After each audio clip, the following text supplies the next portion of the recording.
Tensions et appel à la vengeance ce jeudi à Ramallah en Cisjordanie, où ont eu lieu les funérailles nationales de Ziad Abouane. Des jeunes Palestiniens ont affronté des soldats israéliens après les obsèques de l'ancien vice-ministre, qui était encore appelé ministre, souligne l'AFP, et qui était une figure populaire du Fatah. Une personnalité qui est décédée la veille après des heurts avec des forces de l'ordre israéliennes. Parmi la foule venue lui rendre hommage, certains criaient vengeance. Le président de l'autorité palestinienne, Mahmoud Abbas, qui a décrété 3 jours de deuil, a dénoncé un acte barbare. Les conclusions de ce médecin légiste palestinien après l'examen de la dépouille de Ziad Abouane ne souffrent d'aucune ambiguïté.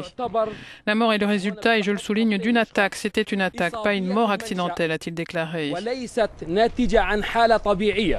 Une certitude que ne partage pas le responsable de l'Institut médico-légal national israélien.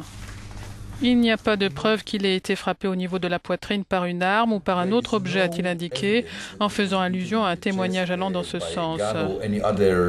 Les marques sur le torse sont dues aux gestes qui ont été faits pour le réanimer. Ces images montrent quelques-uns des derniers instants de Ziad Abouane avant qu'il ne succombe. Nous sommes désolés de ce décès, a réagi le ministre israélien de la Défense, qui a souligné l'importance pour les Israéliens et les Palestiniens de maintenir la sécurité et la stabilité.